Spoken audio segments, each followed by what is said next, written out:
So as you can see, I'm outside. I went out of my room for the first time because I can't film this on my bed. It's too big.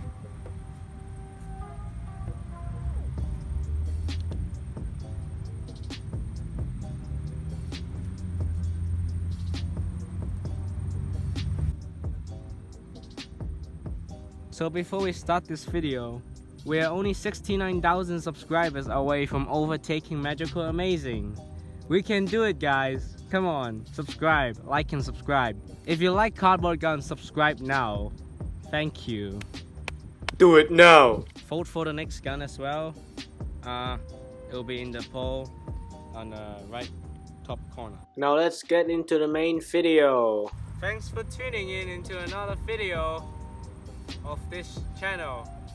Today we'll be looking at my newest gun, the M1918 BAR. BAR stands for Browning Automatic Rifle, and it's made in 1918. Yeah. So let's get into the brief history of this gun. The original tactical concept was that you could have a group of men equipped with BARs advance on an enemy position, basically firing from the hip, and primarily in semi-automatic mode, to basically keep the enemy's heads down while they advanced. Then, when things broke into very close combat on the final assault on a position, the selector could be flipped to full auto and you could have high volumes of fire, as necessary. Well, it was developed by John Moses Browning. This was yet another rifle that he developed himself and then took to the Ordnance Department to see if they might be interested. This is the A2, the World War II configuration. It's ridiculously heavy. Fully loaded, this thing weighs about 21.5 pounds, which may not sound like a whole lot until you pick one up and shoot it. And even then, it may not be, well, it's heavy, but it's not too bad, until you have to pick it up, march 20 miles that way carrying it and all its ammo, and then shoot it. As a unit of comparison, consider that this is heavier than 2 M1 Garands taped together. So now we know about the brief history of this gun. Let's get into the details of the thing itself and the moving parts.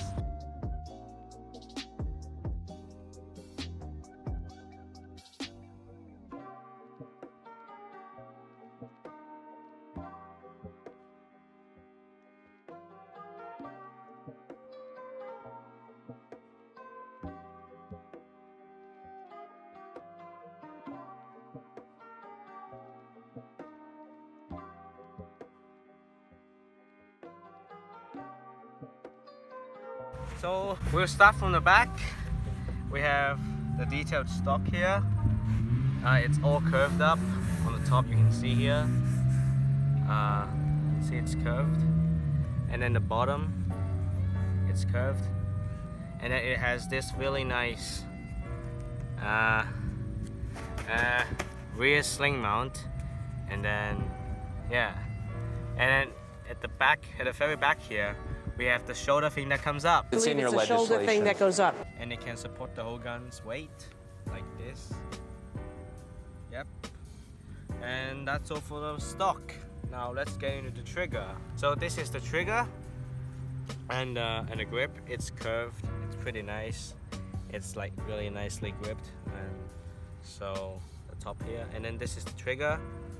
As you can see, it's spring loaded like this.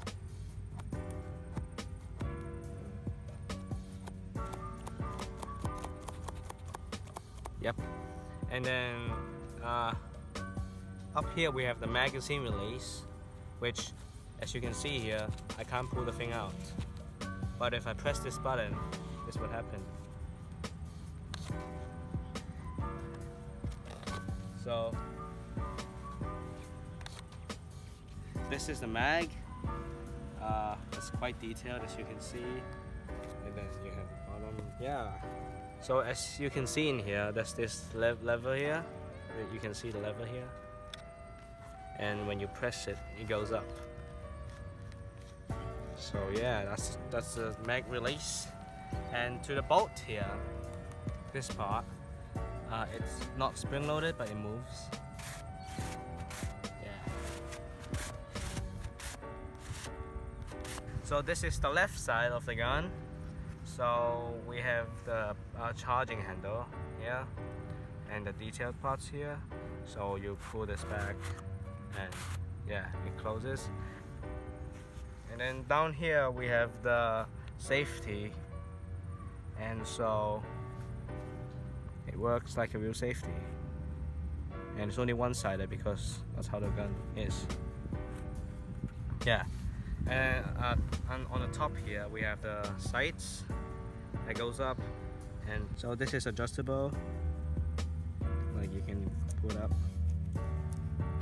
and then put down, and then you can see the front sight. And to the main body we have this stupid slanted top. This took me 10 hours to make this thing, and then all of these parts, so annoying. And the bottom as well, as you can see here, these and these is so annoying, and then these as well. And so a little bit of detail here, a little detail here, and then a little detail here as well. And yeah, that's the main body. To the handguard, come here. So this handguard is pretty thick. It's a thick handguard, and so it is a curved one. So as you can see, it's like curved. It's a really nice curved one, and yeah. So the bottom is really nicely fitted together, and yeah, this took me 5 hours. Here we have the charging handle, which rotates and can be removable with a tape. There we go. Yeah, this comes off like this. It just comes off like the real one could. I don't know how the real one takes off the charging handle, but yeah. To the front we have the gas thing here, and then to the very front we have the front side post, and then the bipod and the muzzle thingy at the front. So the bipod is really cool, but before that I'm going to remove the bipod. So to do that, like the real gun, you pull this out, you pull the bipod out. It's that simple. And the bipod can rotate 360 degrees on the gun like this.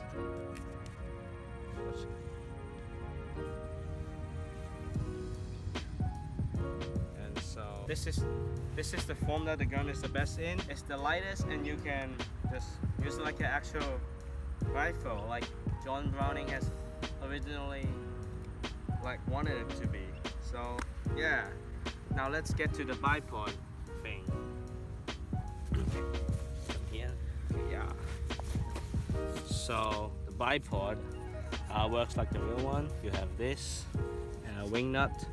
It's the screw. And this comes up, and then you have to tighten it really tightly, and so it won't come down. And then this doesn't work, unfortunately, because, well, this is tall enough already. I don't need to make it even taller like this, so I didn't make it. And it works on both sides. I used the real screw for this. I just made a cardboard cover over the top, so yeah, it folds pretty nice.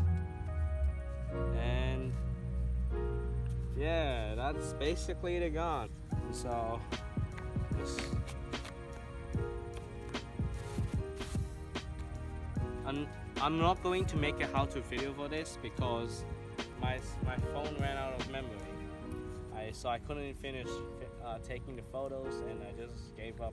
But let's be honest, you won't make the even if I make a how-to video, you won't make the gun.